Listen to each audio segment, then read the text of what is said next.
2012년 9월 이탈리아 베니스. 세계 3대 영화제 중 하나인 베니스 국제영화제 시상식장. 한국 영화 역사상 최초로 최고상인 황금사자상이 호명되는 순간 전 세계의 이목은 한 남자에게 집중되었습니다. 낡은 개량 한복을 입고 무대에 올라 수상소감 대신 아리랑을 부르던 김기덕 감독. 그는 한국 영화계의 이단아에서 세계적인 거장 반열에 올랐습니다. 하지만 여러분, 그 화려한 트로피의 광채가 너무나 눈부셨기 때문일까요?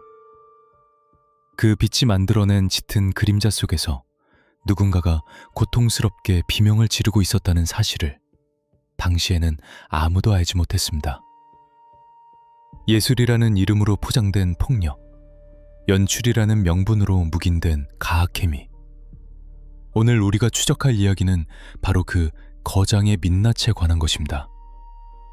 이 사건 뒤에 숨겨진 충격적인 진실과 한국 사회가 외면했던 어두운 이면을 끝까지 파헤치고 싶다면 지금 구독과 알림 설정을 눌러주십시오. 우리는 강정적인 비난이 아닌 냉정한 기록과 증언을 통해 진실에 다가갈 것입니다. 김기덕 감독. 그의 이름 석자는 한국 영화계에서 독보적인 영역을 차지하고 있었습니다. 정규 영화 교육을 받지 않았음에도 불구하고 파격적인 소재와 날 것 그대로의 영상미로 전 세계 평단을 사로잡았던 인물입니다. 나쁜 남자, 섬, 봄, 여름, 가을, 겨울, 그리고 봄 등 그가 내놓는 작품마다 논란과 찬사가 동시에 쏟아졌습니다. 적은 예산으로 짧은 기간에 촬영을 마치는 그의 제작 방식은 김기덕식 게릴라 제작이라 불리며 효율성과 작가주의의 상징처럼 여겨지기도 했습니다. 하지만 그 효율성의 뒤편에서 배우들과 스태프들이 감당해야 했던 무게는 결코 가볍지 않았습니다. 대중들이 그를 천재 감독이라 칭송하던 2017년 여름, 법조계에서 심상치 않은 소식이 들려왔습니다. 한 여배우가 김기덕 감독을 폭행 및 강요 혐의로 검찰에 고소했다는 사실이 언론을 통해 보도된 것입니다. 고소인은 2013년에 개봉한 영화 메비우스의 주연으로 캐스팅되었던 여배우 A씨였습니다. 사건은 2013년 3월 영화 촬영 현장에서 발생했습니다. A씨의 진술에 따르면 김기덕 감독은 감정 몰입을 돕겠다는 이유로 촬영 중 A씨의 뺨을 수차례 때렸으며 당초 시나리오에는 없었던 민감하고 수위 높은 장면 촬영을 강요했다고 주장했습니다. 이 소식이 처음 전해졌을 때 여론의 반응은 엇갈렸습니다. 일부는 드디어 터질 게 터졌다는 반응을 보였지만 대다수의 영화계 인사들과 대중들은 반신반의했습니다. 예술 영화를 찍다 보면 그럴 수도 있지 않느냐. 리얼리티를 살리기 위한 감독의 열정 아니었겠느냐는 옹호론이 지배적이었습니다. 실제로 김기덕 감독의 영화는 고통, 폭력, 그리고 인간의 어두운 본성을 다루는 경우가 많았기에 촬영 현장이 거칠다는 것은 공공연한 비밀이기도 했습니다. 하지만 거친 현장과 범죄 현장의 경계는 어디일까요? 우리는 당시 상황을 재구성하기 위해 공개된 수사 자료와 언론 보도들을 면밀히 검토했습니다. A씨는 결국 메비우스에서 하차했고 그 배역은 다른 배우에게 돌아갔습니다. 문제는 그 이후였습니다. A씨는 영화계에서 사실상 퇴출당하다시피 했고 수년간 정신적인 고통에 시달리며 병원 치료를 받아야 했습니다. 단면 김기덕 감독은 승승장구했습니다. A씨가 사건 발생 4년이 지나서야 뒤늦게 고소를 결심한 배경에는 거대 권력이 되어버린 감독에 대한 두려움과 자신의 목소리가 묵살될지도 모른다는 공포가 자리 잡고 있었습니다. 피해자가 가해자의 명성에 눌려 숨죽여야 하는 상황. 이것은 전형적인 권력형 비위 사건의 구조를 띠고 있었습니다. 검찰 수사가 시작되자 김기덕 감독 측은 즉각 반박했습니다. 그는 검찰 조사에서 뺨을 때린 사실 자체는 인정했습니다. 하지만 그것은 실연, 직접 연기를 해보이는 것을 하는 과정에서 발생하니라. 배우의 연기 수준을 높이기 위한 연기도화죠. 하변 그것은 실연, 직접 연기를 해보이는 것을 하는 일하며 배우의 연기 수준을 높이기 위한 연기도화죠. 하는 도화 과정이십니다.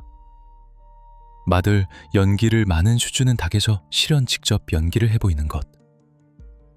그것은 배우의 연기 수준을 높이기 위한 연기도화죠. 미다 일렁도화죠. 7연 직접 연기를 높이기 위한 연기로하죠. 배우의 연기 수준을 높이기 위한 연기도화죠. 하는 도화 과정이십니다. 그것은 실연 이런 줌에서 강치 연디다. 실연증들을 실연직원 연기를 돕는 관계 발성한 디라 하정이라. 짐상 그것은을 치련, 마든 연기를 돕는 관계. 그것은 직원, 배우 주거 정광 실연, 직접 연기를 돕이기 위한 연기로 하저 발성한 디라 하정이라. 직업연죄, 연기를 돕는 관계서 직업연 다청 치가하면 돼. 배우 되거면 연기를 도는 거게 과정이로 된 거대요. 저면 연기를 도는 관계셔. 직업연 당구입니다. 이도는 발과. 미비가 많은 슈전, 연기를 도는 거게 발섬한 침이다. 직업연 다점 연기를 도는 거게 발섬한 디라 하정이라. 배우를 연기를 도는 거 타이든데. 직업연 둘십필은 그것이는 시연, 실연, 직접 연기를 해보이는 것을 하는 것을 하느입니다. 직업혀, 직접 연기를 해보이는 배우의 연기 수준을 높이기 위한 연출 지도였을 뿐 개인적인 악감정이나 폭행의 고의는 전혀 없었다고 진술했습니다. 시나리오에 없던 장면을 강요했다는 혐의에 대해서도 감독으로서 최선의 장면을 만들기 위해 배우를 설득하는 과정이었으며 강제성은 없었다는 취지로 해명했습니다. 이것은 매우 교묘한 법적 방어 논리였습니다. 예술 행위와 형사 범죄 사이의 모호한 경계선을 파고든 것입니다. 당시 한국 영화 현장에는 표준 계약서가 완전히 정착되지 않았고 감독의 지시가 곧 법처럼 통용되는 수직적인 위계 질서가 존재했습니다. 수사기관 입장에서도 촬영 현장의 특수성을 완전히 무시한 채 기계적인 법 적용을 하기에 부담을 느꼈을 가능성이 큽니다. 결국 2017년 12월 서울중앙지검은 이 사건을 약식 기소로 마무리했습니다. 법원은 김기덕 감독에게 폭행 혐의만 인정하여 벌금 500만 원의 약식 명령을 내렸습니다. 강요나 강제추행치상 등 나머지 혐의에 대해서는 증거 불충분을 이유로 혐의 없음 처분을 내렸습니다. 500만 원. 세계적인 거장이 한 배우의 인격을 짓밟았다는 의혹에 대해 지불한 대가는 고작 500만 원이었습니다. 김기덕 감독은 벌금을 납부했고 사건은 그렇게 일단락되는 데 보였습니다. 언론의 관심도 점차 사그라들었습니다. 역시 거장은 다르다. 여배우가 예민했다는 식의 2차 가해성 댓글들이 A씨를 더욱 벼랑 끝으로 몰았습니다. 하지만 이것은 끝이 아니었습니다. 오히려 거대한 폭풍의 전조에 불과했습니다. 벌금 500만 원이라는 판결은 역설적으로 그동안 김기덕 감독의 권력 아래 침묵하고 있던 수많은 피해자들에게 법이 해결해주지 못한다면 우리가 나서야 한다는 절박함을 심어주는 계기가 되었습니다. 물미터에서는 이미 탐사보도 프로그램의 제작진들이 움직이기 시작했습니다. 그들은 직감했습니다. A씨의 사건은 일회성 해프닝이 아니라 수십 년간 지속되어 온 시스템적인 학대의 일각일 수 있다는 것을 말입니다. 당시 취재를 시작했던 MBC팀은 충격적인 제보들을 접하게 됩니다. A씨 외에도 김기덕 감독에게 유사한, 아니 훨씬 더 심각한 피해를 입었다고 주장하는 또 다른 여배우들이 존재한다는 사실이었습니다. 그들의 증언은 단순한 폭행을 넘어 감독이라는 절대적인 지위를 이용한 은밀하고도 강압적인 성적 요구가 있었다는 내용을 담고 있었습니다. 메비우스 사건이 연기 지도의 과욕으로 포장될 수 있었다면 새롭게 드러나기 시작한 의혹들은 그 어떤 예술적 명분으로도 정당화될 수 없는 명백한 인권 유린이었습니다. 그러나 취재진 앞을 가로막은 것은 여전히 견고한 침묵의 카르텔이었습니다. 피해자들은 신상이 공개되어 영화계에서 매장당할 것을 두려워했고, 목격자들은 감독의 보복을 두려워했습니다. 우리는 이제 벌금 500만 원으로 덮일 뻔했던 판결문 뒤편의 진짜 이야기를 시작하려 합니다. 2018년, 대한민국을 강타한 미투 운동의 거센 파도 속에서 어떻게 김기덕이라는 거대한 성벽이 무너지기 시작했는지, 그 생생한 과정을 따라가 보겠습니다. 이 사건의 진실은 아직 수면 위로 절반도 드러나지 않았습니다. 다음 시간에는 연기 지도라는 이름으로 자행된 행위가 법적으로 어떻게 해석되었는지, 그리고 PD수첩 제작진이 어떻게 피해자들의 닫힌 입을 열게 했는지, 그 치열했던 탐사 과정을 면밀히 들여다보겠습니다. 진실을 향한 여정은 이제 막 시작되었습니다. 다음 영상이 궁금하시다면 구독 버튼을 눌러주시고, 이 사건에 대해 여러분이 기억하는 내용이 있다면 댓글로 남겨주시기 바랍니다. 2013년, 영화 메비우스의 촬영 현장은 살얼음 판과도 같았습니다. 김기덕 감독의 작품 세계가 을에 그렇듯 이 영화 역시 가족 간의 욕망과 파멸이라는 극단적인 주제를 다루고 있었습니다. 하지만 스크린 밖의 현실은 영화보다 더 잔혹했습니다. 당시 주연 여배우 A씨가 겪었던 일은 단순한 연기 지도가 아니었습니다. 그녀는 촬영 도중 감독으로부터 뺨을 수차례 맞았고, 당초 시나리오에는 존재하지 않았던 남성 배우의 신체 특정 부위를 만지게 하는 등 성적 수치심을 유발하는 행위를 강요받았다고 주장했습니다. 오늘 우리는 이 사건이 어떻게 법적으로 처리되었는지, 그리고 예술이라는 미명하에 폭력이 어떻게 정당화되었는지를 면밀히 분석해 보겠습니다. 사건의 핵심은 연출의 범위였습니다. 김기덕 감독 측의 대응은 치밀했습니다. 그는 검찰 조사 과정에서 뺨을 때린 행위 자체는 부인하지 않았습니다. 하지만 그 행위의 목적을 강조했습니다. 배우가 감정을 잡지 못해 직접 실연을 보이며 뺨을 때려주는 과정에서 발생한 접촉이라는 것이었습니다.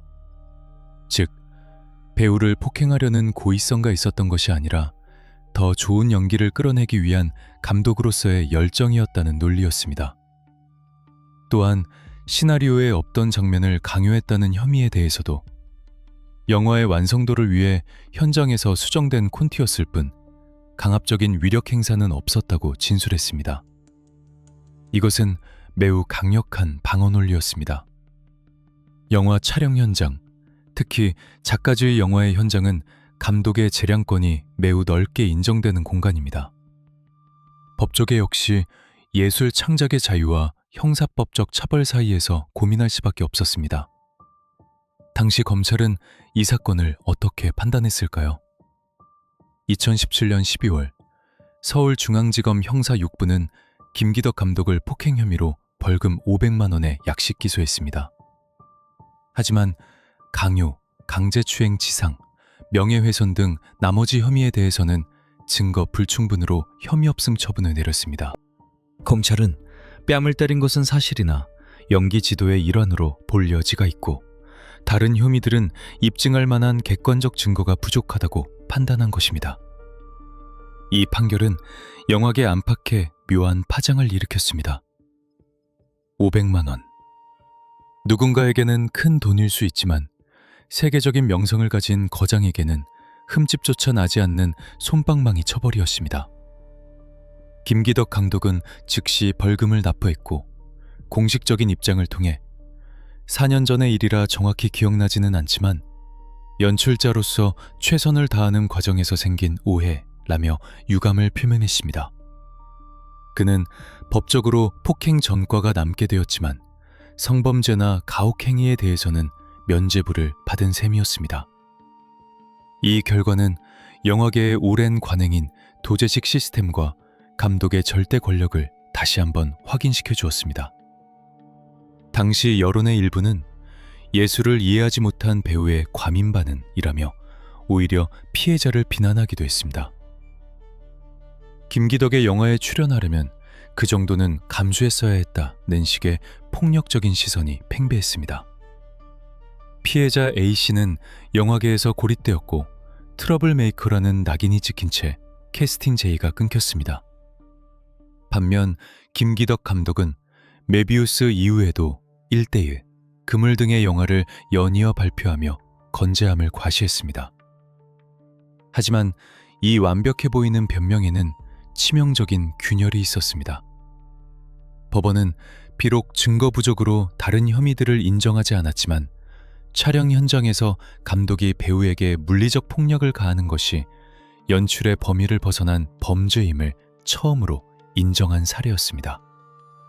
이는 그동안 관행이라는 이름으로 묵인되던 현장의 폭력에 대해 사법부가 경고를 보낸 것이나 다름없었습니다. 그리고 이 작은 균열은 어둠 속에 숨죽여 있던 다른 피해자들에게 신호를 보냈습니다. 법이 우리를 완벽하게 보호해주지 못할지라도 이제는 말할 수 있다. A씨의 용기 있는 고소는 비록 500만 원이라는 초라한 성적표를 받았지만 그것은 끝이 아니라 시작이었습니다. 탐사보도 프로그램의 기자들과 여성단체들은 이 판결을 주시하고 있었습니다. 그들은 직감했습니다.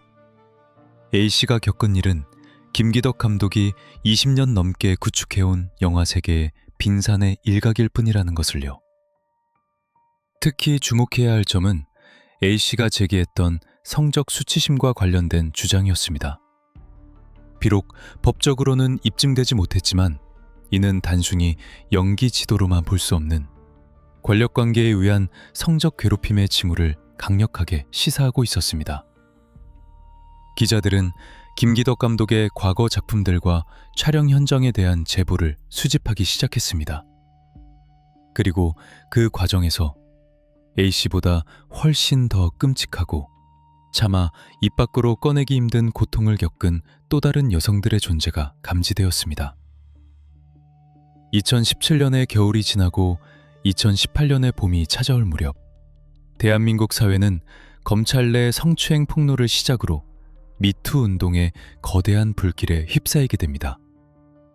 이 사회적 분위기는 김기덕 감독 사건을 재점화하는 기폭제가 되었습니다. 더 이상 예술이라는 방패 뒤에 숨을 수 없는 시기가 도래한 것입니다. 이제 우리는 법정이 아닌 언론의 카메라 앞으로 시선을 돌려보겠습니다.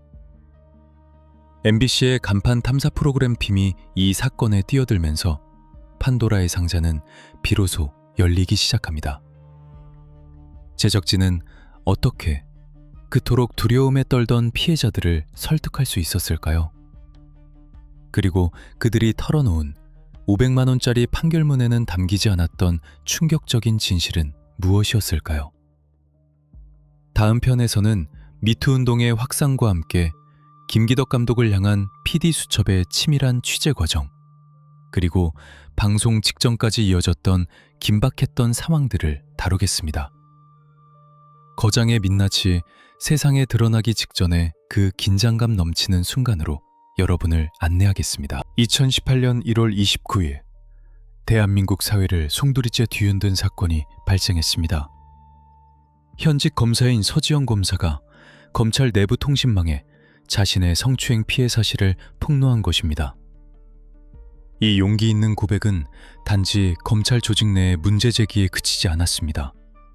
그것은 오랫동안 침묵을 강요받았던 대한민국 여성들에게 보내는 강력한 신호탄이었습니다. 나도 당했다. 문화예술계, 정계, 학계 할 것 없이 사회 전반에 걸쳐 거대한 파도가 일기 시작했습니다. 이것은 단순한 폭로전이 아닌 권력형 성폭력에 대한 사회적 심판의 시작이었습니다. 그리고 이 거대한 파도는 필연적으로 영화계의 가장 높은 곳, 거장이라 불리는 김기덕 감독을 향해 밀려오고 있었습니다. 2017년 여배우 A씨의 고소가 500만 원의 벌금형으로 마무리되면서 김기덕 감독은 법적으로 면죄부를 얻은 듯 보였습니다. 하지만 여론의 법정은 아직 문을 닫지 않았습니다. 오히려 미투 운동이라는 거대한 시대적 흐름을 타고 그동안 수면 아래 잠겨있던 진실들이 하나둘씩 고개를 들기 시작했습니다. 이 시점에서 대한민국 탐사보도의 자존심이라 불리는 MBC팀이 움직이기 시작했습니다. 당시 제작진은 영화계 내부로부터 심상치 않은 제보들을 접하고 있었습니다. 김기덕 감독의 현장에는 우리가 아는 것보다 훨씬 더 추악한 진실이 숨겨져 있다. 여배우 A씨의 살해는 빙산의 일각에 불과하다.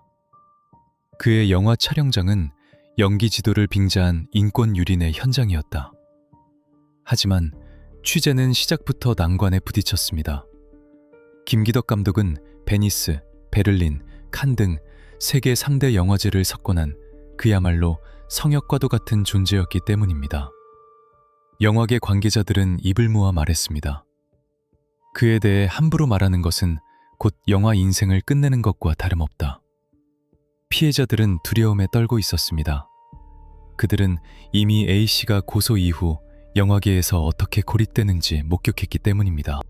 신원이 노출될 경우 겪게 될 2차 가해와 업계 내 낙인 찍기, 그리고 거장이라는 권력이 휘두를 법적 보복에 대한 공포가 그들의 입을 막고 있었습니다. 제작진은 포기하지 않았습니다. 그들은 피해자들을 설득하기 위해 긴 시간을 투자했습니다. 당신의 잘못이 아니다. 이제는 세상이 변하고 있다. 당신의 증언이 또 다른 피해자를 막을 수 있다는 진심 어린 설득이 이어졌습니다. 수십 번의 접촉 시도 끝에 마침내 굳게 닫혀있던 문이 조금씩 열리기 시작했습니다. A씨 외에도 김기덕 감독에게 씻을 수 없는 상처를 입었다는 여배우 B씨, 그리고 C씨가 어렵게 인터뷰에 응한 것입니다. 그들의 증언을 확보한 제작진은 경악을 금치 못했습니다. 피해자들의 진술은 놀라울 정도로 구체적이고 일관되었습니다. 그것은 단순한 폭행이나 모욕이 아니었습니다. 영화 캐스팅을 빌미로 한 사적인 만남 요구, 대본 리딩을 핑계로 밀폐된 공간에서 벌어진 강압적인 신체 접촉, 그리고 거부할 경우 가해지는 노골적인 불이익과 협박. 이 모든 것이 예술 혼이라는 미명하에 자행되었다는 사실이 드러났습니다. 제작진은 이 사건을 단순한 개인의 일탈이 아닌 영화계 내부에 만연한 잘못된 관행과 권력 구조의 문제로 접근했습니다. 감독이라는 절대 권력 앞에서 배우나 스태프는 철저한 을이 될 수밖에 없는 구조, 그리고 문제 제기 자체를 금기시하는 폐쇄적인 집단 문화가 괴물을 키워낸 토양이었음을 간파한 것입니다. 취재가 막바지에 이르렀을 때 방송사 안팎에는 엄청난 긴장감이 감돌았습니다. 김기덕 감독 측은 방송금지 가처분 신청을 검토하는 등 강력하게 반발했습니다. 방송 내용은 사실무근이며 명예훼손에 대해 법적 책임을 묻겠다는 내용 증명이 방송사에 전달되기도 했습니다. 하지만 제작진은 확신이 있었습니다. 피해자들의 증언은 교차 검증을 통해 신빙성을 확보했고 당시 상황을 목격했던 스태프들의 증언까지 확보된 상태였습니다. 2018년 3월 6일 드디어 영화감독 김기덕 거장의 민낯이라는 제목의 예고편을 공개했습니다. 예고편이 나가자마자 인터넷은 폭발했습니다. 드디어 터질 것이 터졌다는 반응과 설마 그 정도일까? 라는 의구심이 교차했습니다. 하지만 방송이 시작되고 피해자들의 육성이 전파를 타는 순간 의구심은 분노로 바뀌었습니다. 방송 예고편에서 피해자 B씨는 이렇게 말했습니다. 저는 그 사람이 영화를 만드는 사람이 아니라 그냥 괴물 같았어요. 떨리는 목소리로 전해진 이 한마디는 그 어떤 웅변보다 강력했습니다. 그것은 스크린 뒤에 숨겨져 있던 추악한 현실을 고발하는 절규였습니다. PD수첩팀이 마주한 진실은 2017년 법원이 내린 벌금 500만 원이라는 판결이 얼마나 현실과 동떨어져 있었는지를 적나라하게 보여주었습니다. 법망을 피해간 교묘한 가해 행위들, 증거가 남지 않는 밀실에서의 압박, 수사기관이 증거 불충분으로 덮었던 그 틈새에 피해자들의 피눈물이 고여 있었던 것입니다. 이제 우리는 그날 방송에서 공개된 충격적인 증언들을 하나하나 되짚어보려 합니다. 여배우 B씨가 겪었던 지옥 같았던 시간은 과연 어떤 것이었을까요? 그녀는 왜 꿈에 그리던 영화계 데뷔를 포기하고 수년간 숨어 지내야만 했을까요? 다음 시간에는 여배우 B씨의 구체적인 증언을 통해 김기덕 감독이 신인 배우에게 접근했던 방식과 그 과정에서 벌어진 차마 믿기 힘든 일들을 재구성해 보겠습니다. 이 이야기는 듣는 것만으로도 고통스러울 수 있지만 우리가 반드시 기억해야 할 기록입니다. 2013년 갓 데뷔를 준비하던 신인 배우 B씨에게 걸려온 전화 한 통.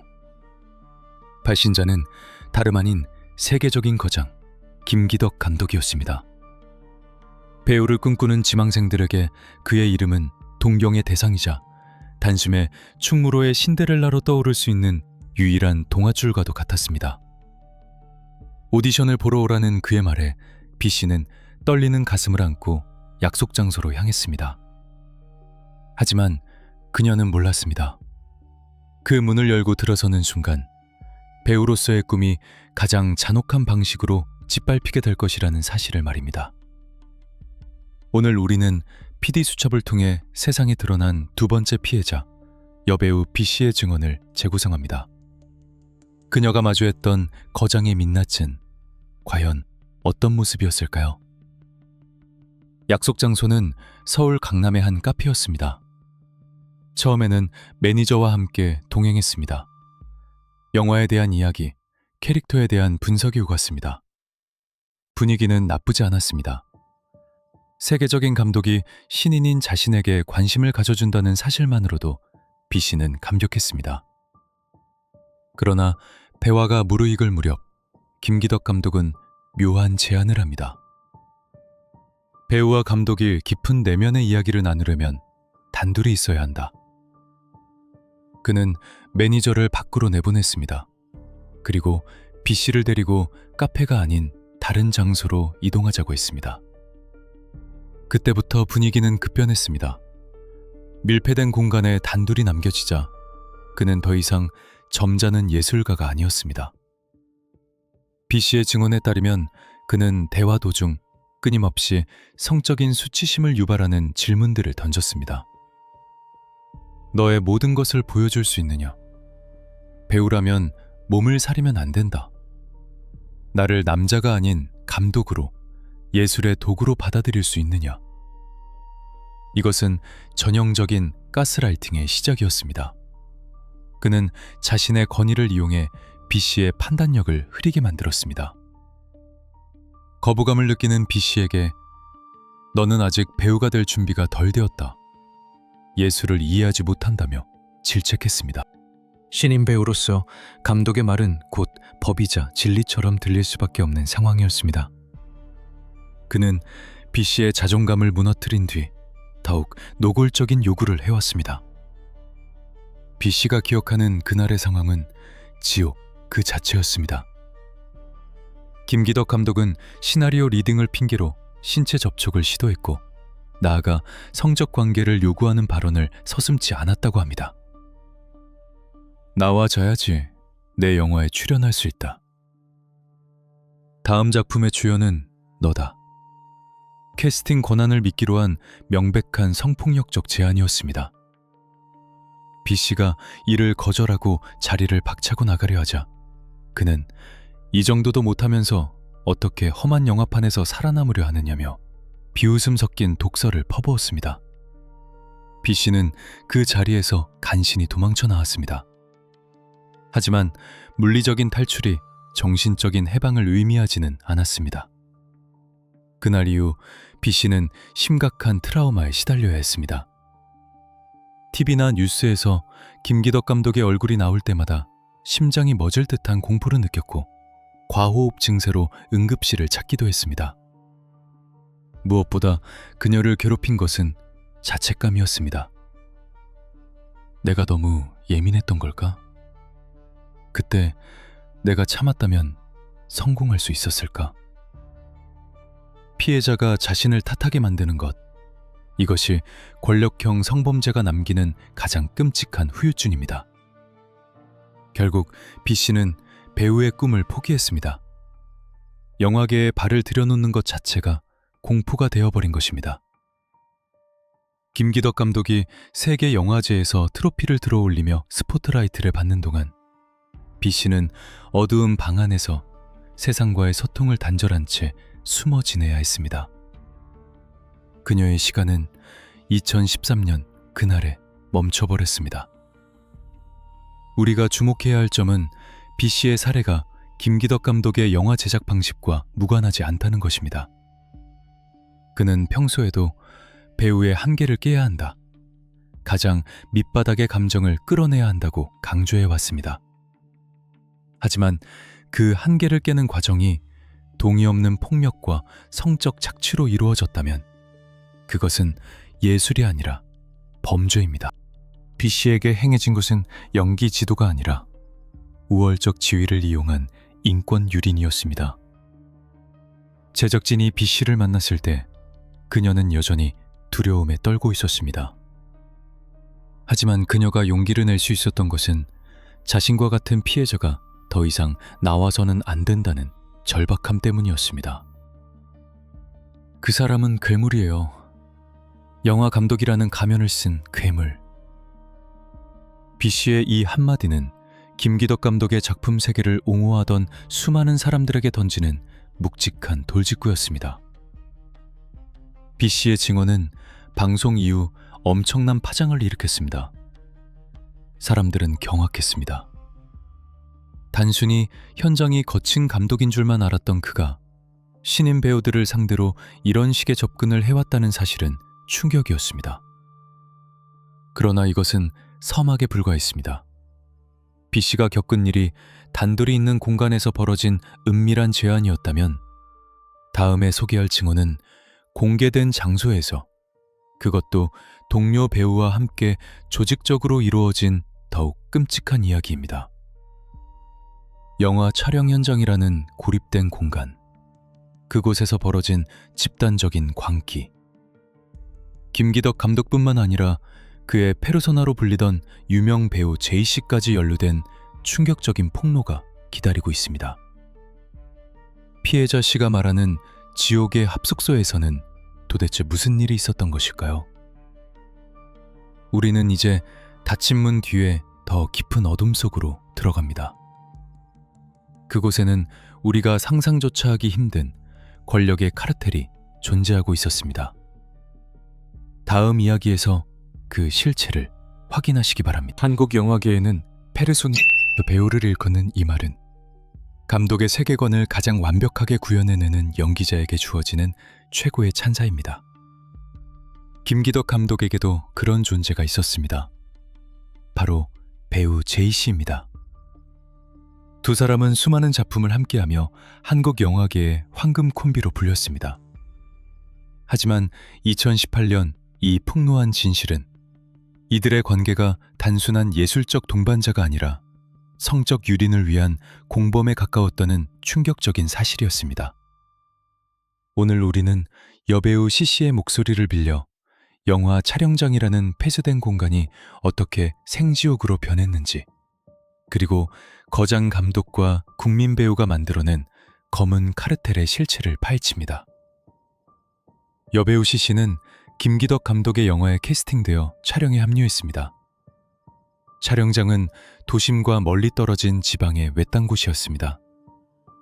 스태프와 배우들은 한 숙소에 머물며 합숙 생활을 해야 했습니다. 이것은 영화의 완성도를 높이기 위한 집중의 시간이 아니라 외부와 단절된 감옥 생활의 시작이었습니다. C의 증언에 따르면 그곳은 법과 도덕이 존재하지 않는 무법천지였습니다. 가장 끔찍했던 것은 가해자가 한 명이 아니었다는 사실입니다. 씨는 김기덕 감독뿐만 아니라 주연 배우였던 제이 씨로부터 지속적인 성폭력과 추행을 당했다고 주장했습니다. 그녀가 묘사한 촬영 현장은 동물의 왕국, 그 중에서도 약자를 사냥하는 하이에나들의 소굴 같았습니다. 낮에는 카메라 앞에서 연기 지도를 빙자한 신체 접촉이 있었고, 밤이 되면 숙소는 공포의 공간으로 돌변했습니다. 씨는 밤마다 방문을 두드리는 소리에 잠을 이룰 수 없었다고 회상했습니다. 김기덕 감독과 배우 제이 씨, 그리고 심지어 제이 씨의 매니저까지 번갈아 가며 씨의 방을 찾아와 문을 두드렸다는 것입니다. 그들은 대본에 대해 상의할 것이 있다, 연기에 대해 조언해주겠다는 핑계로 방 안으로 들어오려 했습니다. 더욱 충격적인 것은 두 사람의 태도였습니다. 씨의 증언에 따르면 김기덕 감독과 배우 제이 씨 사이에는 일종의 경쟁심 같은 것이 존재했습니다. 그것은 연기에 대한 경쟁이 아니라 여배우를 성적으로 정복하려는 추악한 경쟁이었습니다. 씨는 한 사람이 성적인 요구를 해오면 다른 한 사람은 왜 쟤하고는 되고 나하고는 안 되느냐는 식으로 따져 물었다고 진술했습니다. 여성을 동료 배우나 인격체가 아닌 공유할 수 있는 전리품 정도로 취급했다는 것입니다. 배우 제이 씨는 당시 대중들에게 바른 생활 사나이, 가족을 사랑하는 가장의 이미지로 사랑받고 있었습니다. 예능 프로그램에 출연해 딸을 끔찍이 아끼는 모습을 보여주기도 했습니다. 하지만 씨가 목격한 그의 모습은 방송 이미지와는 정반대였습니다. 숙소 복도나 화장실 근처 등 사각지대가 있는 곳이라면 어디서든 강제적인 신체 접촉을 시도했고, 거부하면 영화 망치고 싶냐, 감독님한테 말해서 하차시키겠다는 협박이 뒤따랐습니다. 이것은 명백한 위력에 의한 간음 시도이자 조직적인 성폭력이었습니다. 감독이 판을 깔아주고 주연 배우가 그 판 위에서 사냥을 하는 구조. 씨는 누구에게도 도움을 요청할 수 없었습니다. 촬영장은 철저하게 김기덕 감독의 왕국이었고, 제이 씨는 그 왕국의 2인자였기 때문입니다. 매니저들도 스태프들도 모두 그들의 권력 아래 있었기에 방관할 수밖에 없었습니다. 씨는 인터뷰에서 이렇게 말했습니다. 그곳은 촬영장이 아니었어요. 그냥 여자를 사냥하러 온 사람들 같았어요. 저는 그들이 쳐놓은 덫에 걸린 먹잇감이었고요. 결국 씨는 촬영 기간 내내 극심한 공포와 수치심을 견뎌야 했습니다. 숙소를 탈출하고 싶었지만 위약금 문제와 영화계에서의 매장이 두려워 도망칠 수조차 없었습니다. 그녀는 방문을 걸어 잠그고 뜬 눈으로 방을 지새우며 제발 오늘 밤은 아무도 찾아오지 않기를 기도하는 것 외에는 할 수 있는 것이 없었습니다. 영화가 완성되고 개봉했을 때 관객들은 스크린 속의 강렬한 연기에 박수를 보냈지만, 그 연기가 배우의 영혼을 갉아먹으며 만들어진 결과물이라는 것은 아무도 몰랐습니다. 방송을 통해 이 내용이 공개되자 대중의 분노는 극에 달했습니다. 김기덕 감독 개인의 일탈을 넘어 그와 긴밀하게 연결된 배우 제이 씨까지 연루되었다는 사실은 한국 영화계 전체의 도덕성에 치명타를 입혔습니다. 예술이라는 미명하에 묵인되어 온 남성 중심적인 권력 카르텔이 얼마나 썩어 있었는지를 적나라하게 보여준 것입니다. 배우 제이 씨 측은 방송 직후 사실 무근이라며 강력히 부인했습니다. 합의하에 이루어진 관계였거나 사실과 다른 왜곡된 주장이라는 입장을 내놓았습니다. 하지만 뒤이어 터져나온 또 다른 피해자들의 증언들은 씨의 주장에 힘을 실어주었습니다. 김기덕 감독과 배우 제이가 함께 작업했던 다른 영화의 스태프들도 익명으로 그들의 부적절한 행동들을 제보하기 시작했습니다. 우리는 여기서 한 가지 중요한 질문을 던져야 합니다. 어떻게 수많은 스태프들이 함께 있는 촬영 현장에서 이런 끔찍한 일들이 공공연하게 벌어질 수 있었을까요? 왜 아무도 그들을 말리지 않았을까요? 그 방 안에서 비명소리가 들리지 않았을 리 없습니다. 복도에서 벌어지는 실랑이를 보지 못했을 리 없습니다. 다음 시간에는 이 비극을 완성시킨 또 다른 가해자들, 바로 침묵하는 방관자들에 대해 이야기하려 합니다.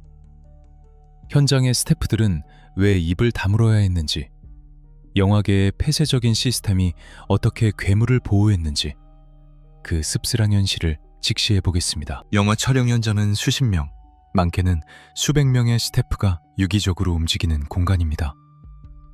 조명, 음향, 미술, 연출부 등 수많은 눈과 귀가 깨어있는 이곳에서 어떻게 그토록 오랜 시간 동안 끔찍한 인권 유린이 자행될 수 있었을까요? 여배우 씨가 겪었던 지옥의 합숙소, 그리고 씨가 마주했던 밀폐된 공간의 공포. 과연 그 비명소리를 정말 아무도 듣지 못했던 것일까요? 오늘 우리는 가해자 못지않게 이 비극을 완성시킨 또 다른 주체, 바로 침묵하는 방관자들에 대해 이야기하려 합니다. 방송 이후 대중들은 김기덕 감독뿐만 아니라 현장에 있었던 스태프들에게도 분노의 화살을 돌렸습니다. 어떻게 사람이 죽어가는데 모른 척할 수 있느냐? 방관도 범죄다 라는 비난이 쏟아졌습니다. 하지만 취재진이 만난 전직 스태프들의 증언은 당시 영화계의 구조적인 모순과 생존의 공포를 적나라하게 보여주었습니다. 익명을 요구한 한 스태프는 당시 현장 분위기를 이렇게 묘사했습니다. 김기덕 감독의 현장은 일종의 종교 집단 같았습니다. 감독님은 교주였고 우리는 그를 맹목적으로 따라야 하는 신도였죠. 그의 말은 곧 법이었습니다. 김기덕 감독의 영화는 저예산으로 짧은 기간 내에 촬영을 마치는 것으로 유명했습니다. 이는 스태프들에게 살인적인 노동 강도를 의미했습니다. 잠을 줄여가며 촬영을 이어가는 극한의 상황 속에서 스태프들의 최우선 목표는 영화의 완성이었습니다. 감독이 배우에게 고함을 치거나 뺨을 때리는 행위, 혹은 여배우가 구석에서 울고 있는 모습은 좋은 작품을 만들기 위한 진통쯤으로 치부되었습니다. 폭력이 일상이 된 현장에서 스태프들의 감각은 서서히 마비되어 갔습니다. 더욱 근본적인 원인은 권력의 불균형에 있었습니다. 당시 김기덕 감독은 한국 영화계, 특히 독립예술영화 진영에서는 절대적인 권력을 가진 인물이었습니다. 그의 영화에 참여한다는 것은 곧 세계 영화제로 가는 티켓을 얻는 것과 같았고, 스태프들에게는 자신의 커리어를 한 단계 도약시킬 수 있는 기회였습니다. 반대로 감독의 눈밖에 난다는 것은 곧 업계에서의 퇴출을 의미했습니다. 문제를 제기하는 순간 예술을 모르는 놈, 현장 분위기 망치는 놈으로 낙인 찍힙니다. 좁디 좁은 영화판에서 한번 찍히면 밥줄이 끊기는데 누가 감히 감독님 앞을 막아서겠습니까? 또 다른 스태프의 자조 섞인 고백입니다. 그들은 알고 있었습니다. 여배우가 숙소방으로 불려가는 것을 보았고 촬영장 구석에서 들리는 고성을 들었습니다. 하지만 그들은 못 본 척, 못 들은 척 해야만 했습니다. 그것이 그 세계에서 살아남는 방식이었기 때문입니다. 이러한 침묵의 카르텔은 김기덕 감독이 더 대담하게 범죄를 저지를 수 있는 토양을 제공했습니다. 주변에 제동을 걸 사람이 아무도 없다는 확신, 자신이 무슨 짓을 해도 예술이라는 이름으로 포장해줄 충실한 부하들이 있다는 자신감이 그를 괴물로 키운 것입니다. 심지어 일부 스태프들은 감독의 지시에 따라 여배우가 도망가지 못하도록 감시하거나 부적절한 자리를 주선하는 데 동원되기도 했다는 충격적인 정황도 포착되었습니다. 이는 방관을 넘어선 명백한 가해의 공모였습니다. 피해자들은 감독만큼이나 이 차가운 시선들에 깊은 상처를 받았습니다. 도움을 요청하는 눈빛을 보내도 외면하던 동료들, 피해 사실을 호소하면 네가 참아라, 원래 다 그렇다며 입막음을 하던 선배들. 피해자 A, B, C, C 모두 입을 모아 말했습니다. 가장 무서웠던 건 감독이었지만 가장 절망스러웠던 건 아무도 나를 도와주지 않는다는 고립감이었다고 말입니다. 특히 김기덕 감독의 페르소나였던 배우 제이 씨가 연루된 상황에서는 이 침묵이 더욱 견고했습니다. 감독과 주연 배우라는 권력의 정점이 결탁했을 때 그 아래에 있는 조단력 배우나 스태프들은 철저한 약자가 될 수밖에 없는 구조였습니다. 현장에는 여배우는 감독과 주연 배우의 소유물이라는 끔찍한 인식이 암묵적으로 공유되고 있었습니다. 2018년의 폭로가 충격적이었던 이유는 단순히 한 개인의 범죄가 드러났기 때문만이 아닙니다. 그동안 한국 영화계가 쉬쉬하며 덮어왔던 성공을 위해서라면 인권 침해쯤은 감수해야 한다는 비뚤어진 성과주의와 집단주의 문화가 발가벗겨졌기 때문입니다. 방송은 그 견고했던 침묵의 벽에 균열을 냈습니다. 방송 이후 영화계 내부에서도 자성의 목소리가 터져나오기 시작했습니다. 우리는 모두 공범이었다는 반성문이 SNS를 통해 공유되기도 했습니다. 하지만 김기덕 감독의 반응은 정반대였습니다. 자신의 왕국이 무너지고 신도들이 흩어지고 대중의 비난이 빗발치는 상황에서도 그는 당당했습니다. 그는 이 모든 폭로를 자신을 음해하려는 세력의 모함이라고 규정했습니다. 그리고 자신을 고발한 피해자들과 방송사를 상대로 거대한 법적 전쟁을 선포합니다. 사과나 반성 배신, 나는 결백하다를 외치며 역공을 시작한 김기덕 감독. 그는 어떤 논리로 자신의 행동을 정당화하려 했을까요? 그리고 법원은 과연 이 치열한 진실 공방 속에서 누구의 손을 들어주었을까요?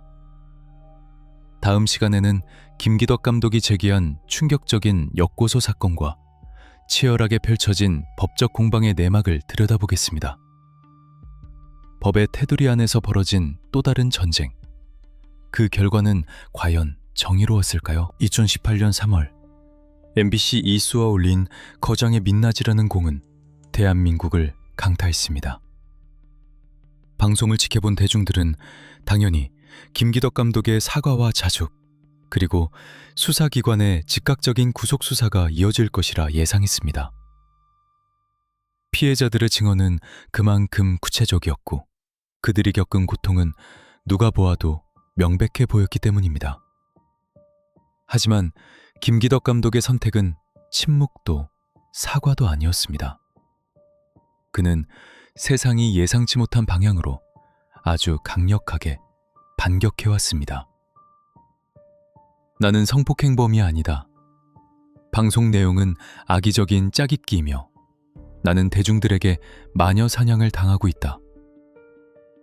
오늘 우리는 김기덕 감독이 자신을 향한 수많은 의혹에 대해 어떻게 법적으로 맞서 싸웠는지, 그리고 무죄 추정의 원칙이라는 법의 방패 뒤에서 어떤 논리를 펼쳤는지를 냉정하게 분석해 보겠습니다. 방송 직후 김기덕 감독은 제작진과 자신을 고소한 여배우들을 상대로 형사 고소를 진행했습니다. 혐의는 출판물에 의한 명예훼손과 무고였습니다. 그는 자신을 성폭력 가해자로 지목한 방송 내용이 허위 사실이며 이로 인해 자신의 명예가 심각하게 훼손되었다고 주장했습니다. 또한 피해를 호소한 여배우들을 향해서는 나를 음해하기 위해 거짓말을 하고 있다며 역으로 고소장을 접수한 것입니다. 김기덕 감독 측의 주장은 일관적이었습니다. 그는 방송 전 제작진에게 보낸 장문의 메시지를 통해 자신의 입장을 명확히 했습니다. 첫째, 영화 감독이라는 지위를 이용해 개인적인 욕구를 채운 적이 없다. 둘째, 상대방의 동의 없이 그 어떤 행위도 하지 않았다. 셋째, 서로 호감을 가지고 만난 관계였을 뿐 강제성은 없었다. 이것은 성범죄 사건에서 가해자들이 흔히 사용하는 전형적인 방어 논리인 합의에 의한 관계 주장이었습니다.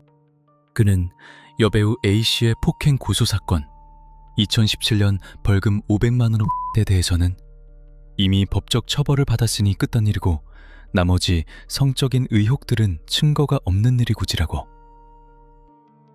나머지 성적인 의혹들은 증거가 없는 일방적인 주장일 뿐이라고 반박했습니다. 김기덕 감독의 이러한 태도는 피해자들에게 2차 가해나 다름없는 충격을 주었습니다. 용기를 내어 세상 밖으로 나온 피해자들은 순식간에 꽃뱀이나 거짓말쟁이로 몰릴 위기에 처했습니다. 실제로 인터넷 여론 일부와 김기덕 감독의 열성적인 팬들은 여배우들이 배역을 따내지 못해 앙심을 품은 것 아니냐, 왜 이제 와서 폭로하느냐며 피해자들을 공격하기 시작했습니다. 법적 공방은 진실 규명의 장이 아닌 피해자들의 입을 다시 틀어막으려는 거대한 압박 수단으로 변질되고 있었습니다. 법조계의 시각은 복잡했습니다. 성범죄, 특히 시간이 오래 지난 사건의 경우 피해자의 진술 외에 객관적인 증거, CCTV, 녹음 파일, 정액 반응 등을 하기가 매우 어렵습니다. 김기덕 감독은 바로 이 점을 파고들었습니다. 밀폐된 공간에서 단둘이 있거나 측근들만 있는 상황에서 벌어진 일들을 입증할 방법이 없다는 것을 그는 너무나 잘 알고 있었습니다. 그는 서울중앙지검에 고소장을 제출하며 수사기관에 철저한 조사를 요구했습니다. 방송이 내 삶을 파괴했다. 나는 억울하다. 그는 자신을 여론재판의 희생양으로 포지셔닝했습니다. 해외 영화제에서의 명성과 예술가로서의 자부심을 내세우며 자신을 비난하는 한국 사회가 오히려 미개하다는 듯한 태도를 취하기도 했습니다. 실제로 해외 영화계의 반응은 국내와 온도차가 있었습니다.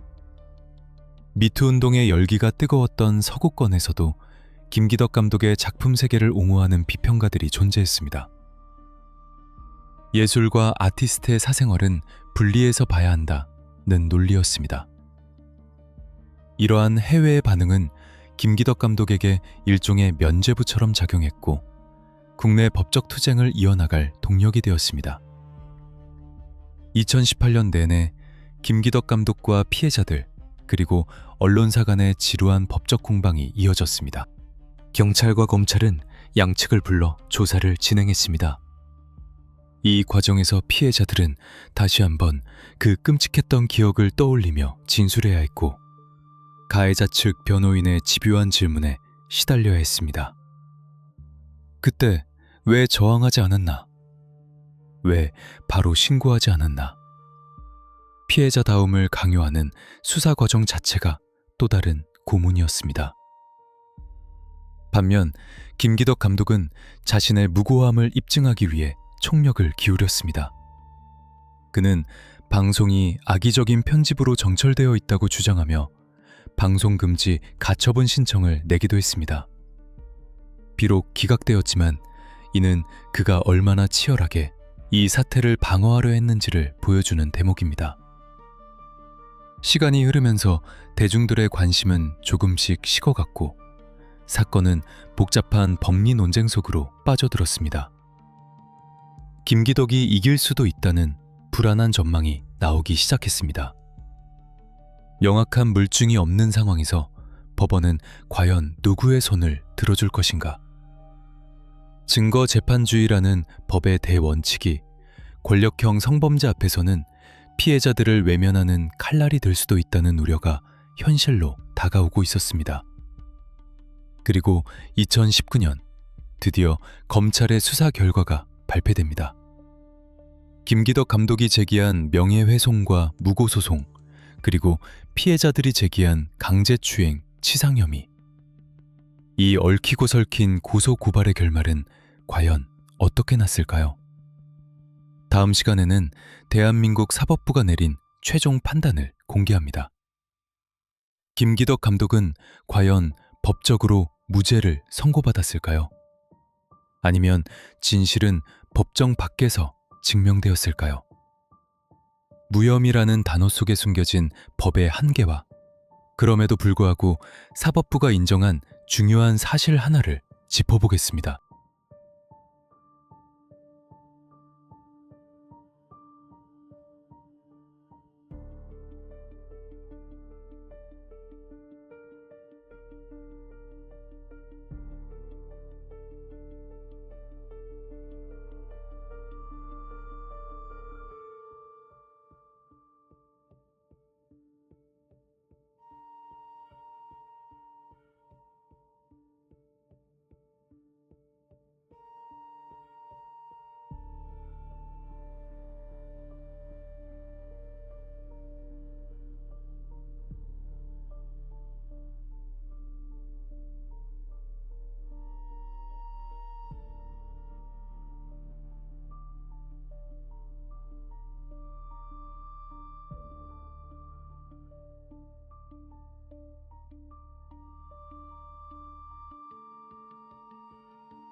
(2019년 1월) 해가 바뀌었지만 피해자들에게 겨울은 여전히 끝나지 않았습니다. 서울중앙지검 여성아동범죄조사부에서 김기덕 감독을 둘러싼 성폭력 의혹에 대한 수사 결과를 발표했습니다.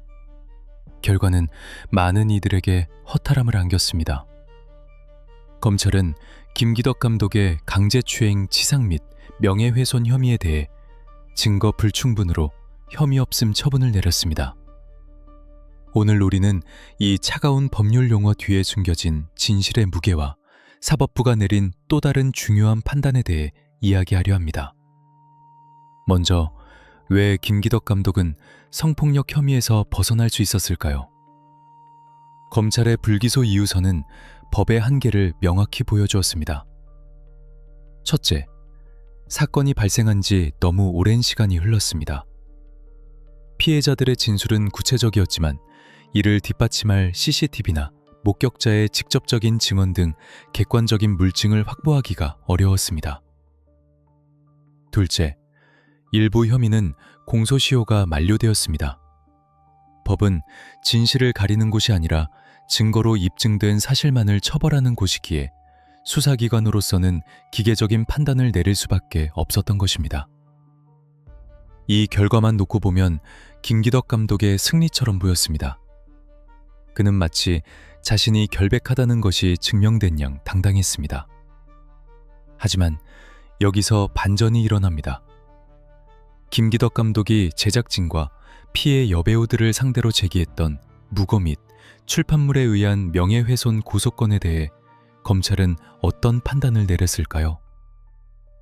검찰은 김기덕 감독의 고소 역시 모두 혐의 없음으로 기각했습니다.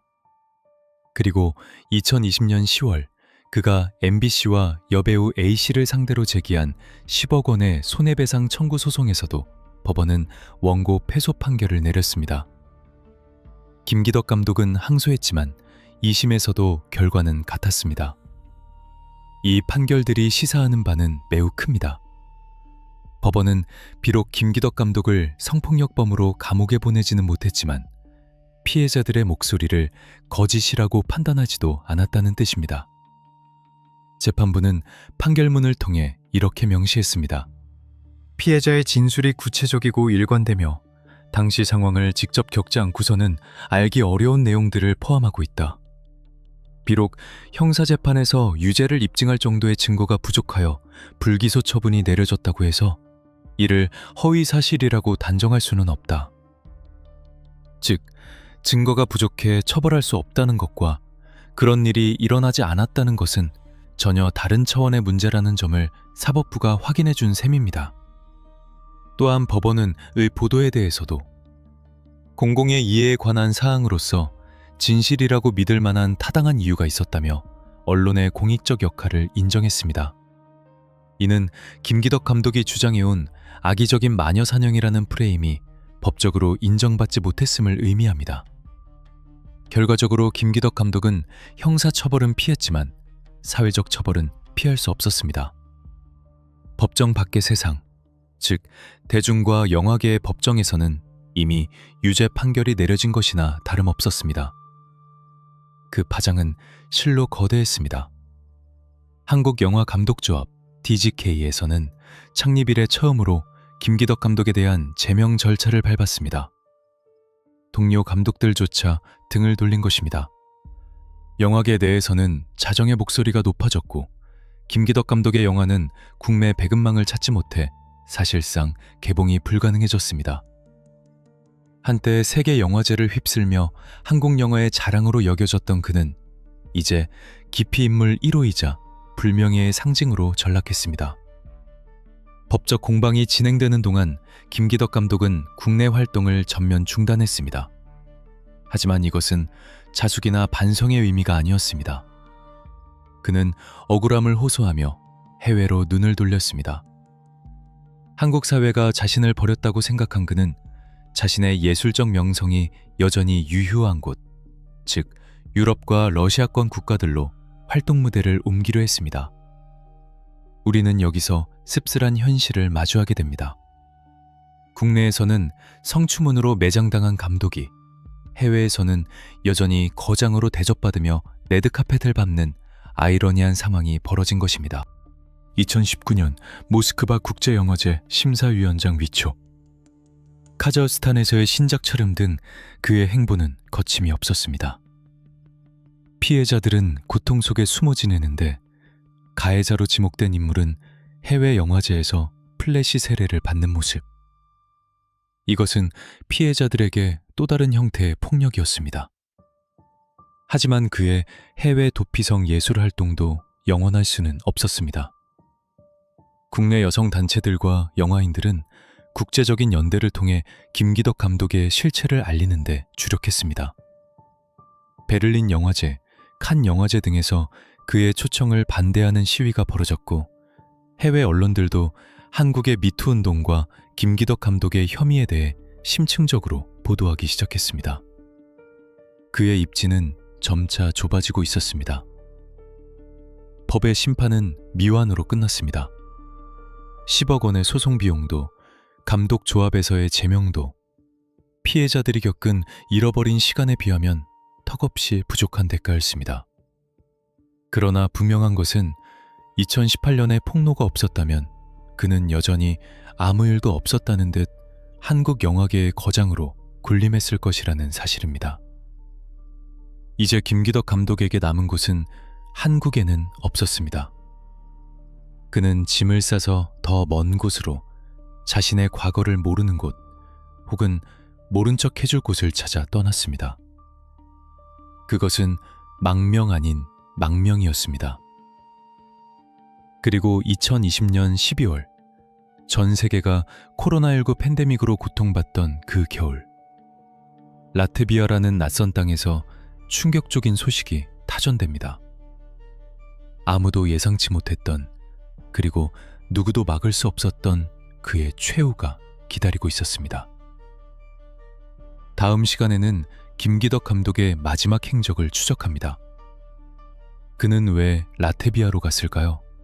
그리고 이국 땅에서 맞이한 그의 쓸쓸한 죽음이 우리에게 남긴 마지막 질문은 무엇일까요? 2018년 이후 한국 영화계에서 김기덕이라는 이름은 금기어가 되었습니다. 법원은 그에게 형사적 면죄부를 주었지만 대중과 영화계는 그에게 사회적 사형 선고를 내렸습니다.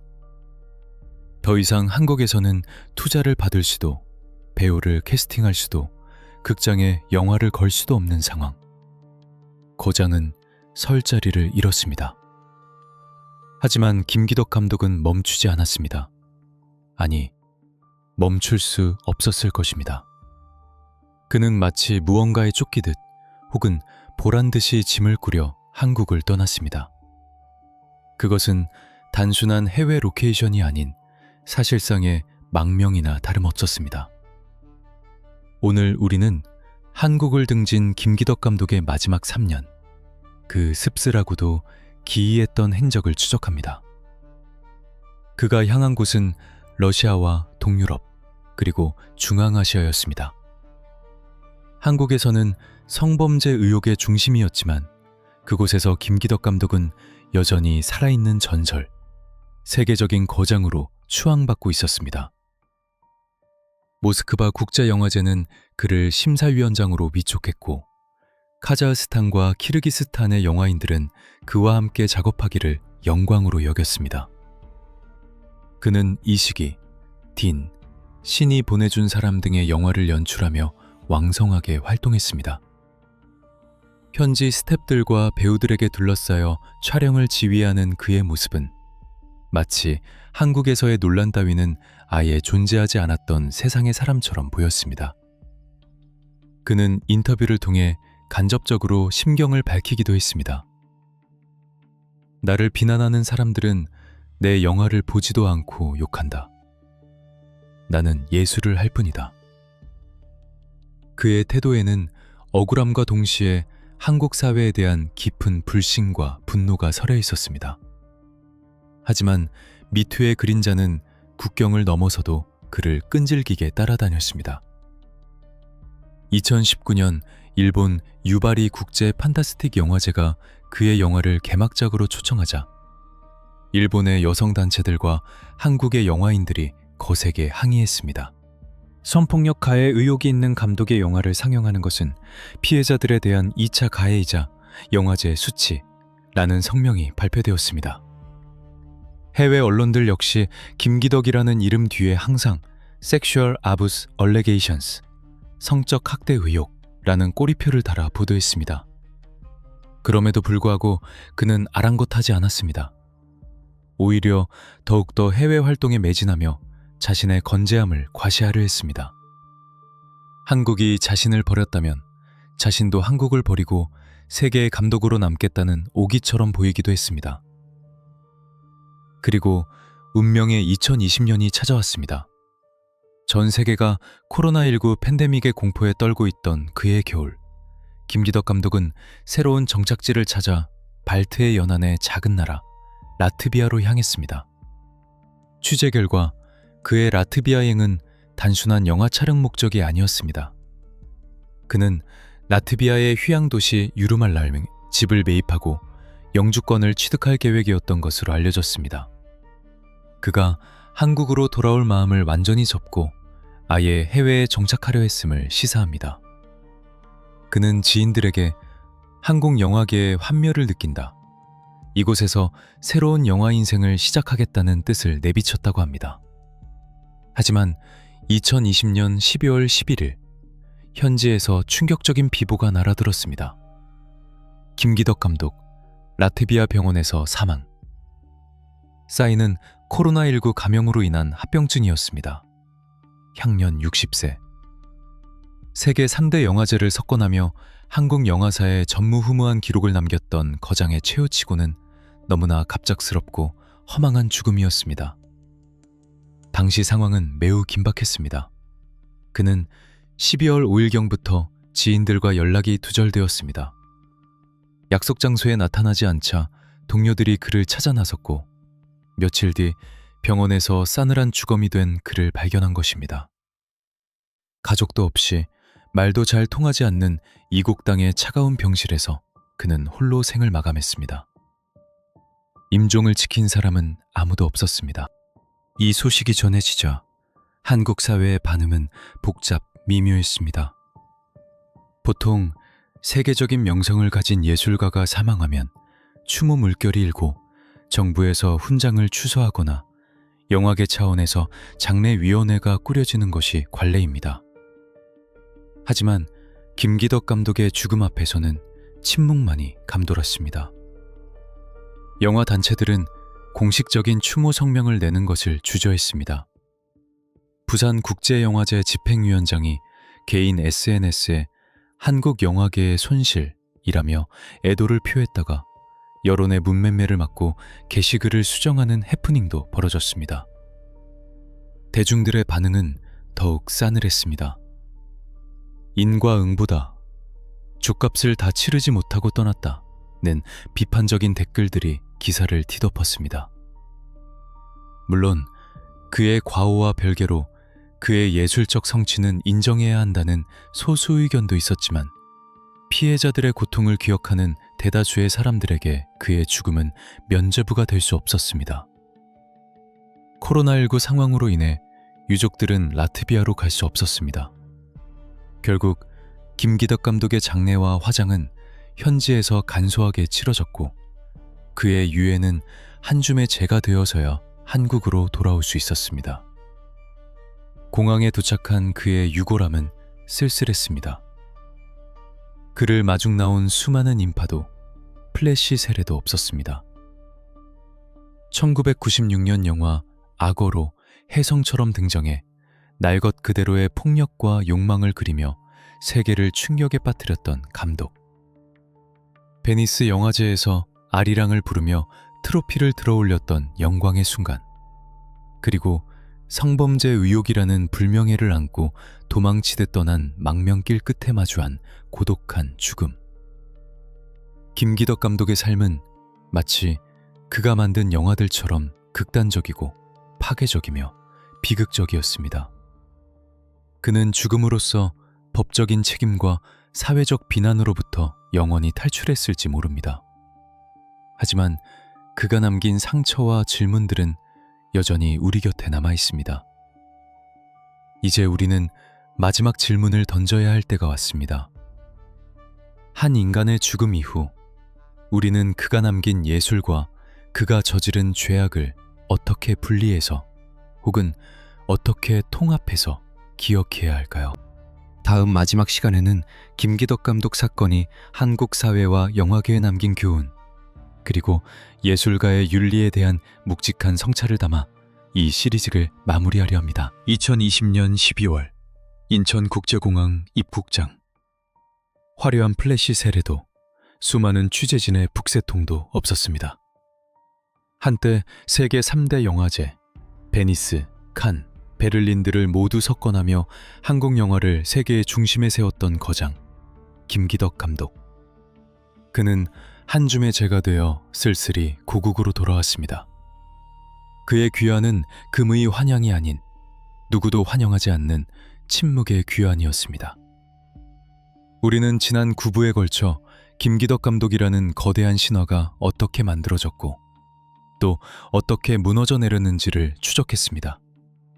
그것은 단순히 한 유명인의 스캔들을 넘어 우리 사회가 예술이라는 이름으로 얼마나 많은 폭력을 묵인하고 방조해 왔는지를 보여주는 뼈아픈 기록이었습니다. 오늘 마지막 시간에는 이 사건이 한국 사회와 영화계에 남긴 질문들, 그리고 우리가 결코 잊지 말아야 할 교훈들을 정리해 보려 합니다. 가장 먼저 마주해야 할 질문은 이것입니다. 예술과 예술가의 인격은 분리될 수 있는가? 김기덕 감독을 옹호하는 이들은 여전히 말합니다.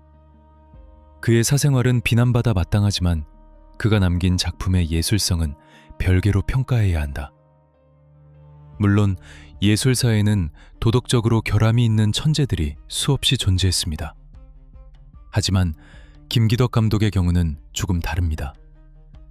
그의 영화 속에서 반복적으로 등장했던 여성에 대한 가학적인 묘사, 폭력, 그리고 강간.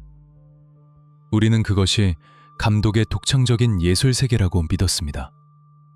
하지만 피해자들의 증언을 통해 드러난 진실은 그 장면들이 연기가 아니라 실제 상황에 가까운 폭력의 결과물일 수 있다는 끔찍한 가능성이었습니다. 배우가 실제로 고통받고 원치 않는 신체 접촉을 강요당하며 찍힌 장면을 과연 우리는 온전한 예술로 감상할 수 있을까요? 누군가의 인권을 짓밟고 피와 눈물로 빚어낸 트로피가 과연 가치 있는 것일까요? 이 사건은 인권 없는 예술은 폭력일 뿐이라는 명제를 우리에게 묵직하게 던져주었습니다.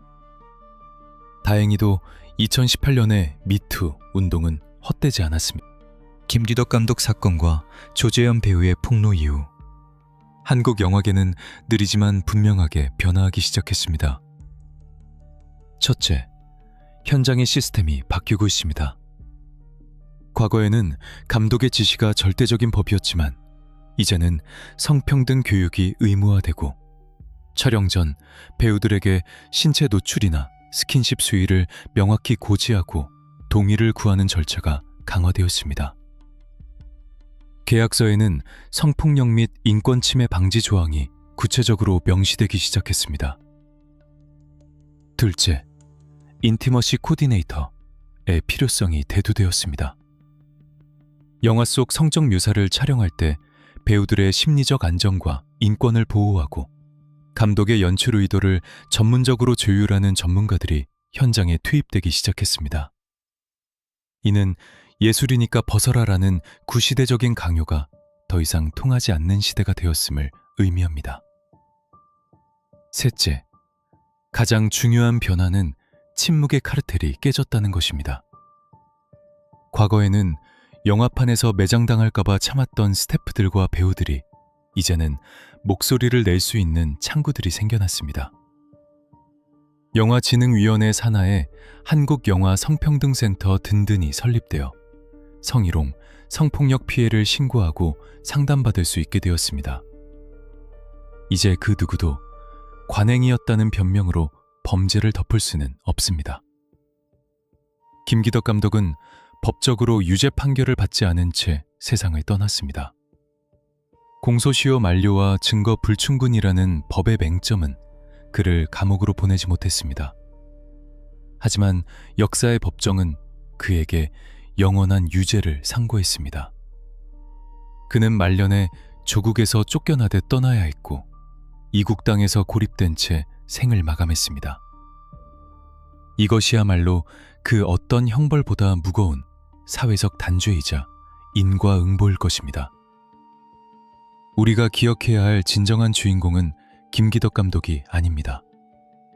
자신의 모든 것을 걸고 세상 밖으로 나와 나도 당했다고 외쳤던 여배우 A씨, B씨, C씨, 그리고 익명으로 제보해준 수많은 스태프들입니다.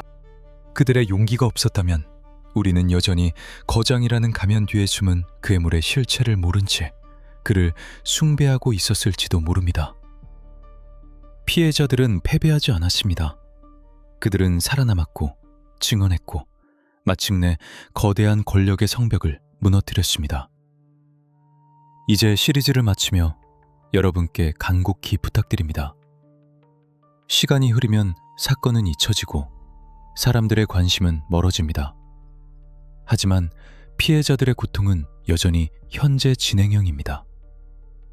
우리가 할 수 있는 가장 큰 위로는 그들의 목소리를 잊지 않는 것, 그리고 다시는 이런 비극이 반복되지 않도록 감시자가 되어주는 것입니다. 예술은 인간의 영혼을 구원해야 한다는 말이 있습니다. 하지만 그 예술을 만드는 과정에서 누군가의 영혼이 파괴된다면 그것은 더 이상 예술이 아닙니다. 김기덕 감독 사건은 우리에게 사람이 먼저인 예술, 윤리가 살아있는 창작의 시대로 나아가야 한다는 엄중한 과제를 남겼습니다. 진실을 향한 우리의 추적은 여기서 멈추지 않습니다. 세상에는 아직 밝혀지지 않은 수많은 어둠이 존재합니다. 우리는 그 어둠 속에서 다시 한번 작은 촛불을 켜려 합니다. 긴 호흡으로 이 시리즈를 함께해 주신 구독자 여러분, 진심으로 감사드립니다. 여러분이 알고 싶은 혹은 세상에 반드시 알려져야 한다고 생각하는 다음 사건이 있다면 댓글로 남겨주십시오. 여러분의 제보와 관심이 세상을 바꾸는 첫걸음이 됩니다. 구독과 좋아요, 알림 설정은 진실을 추적하는 저희에게 가장 큰 힘이 됩니다. 지금까지 그것이 알고 싶다 스타일의 미스터리 스토리텔러였습니다. 감사합니다.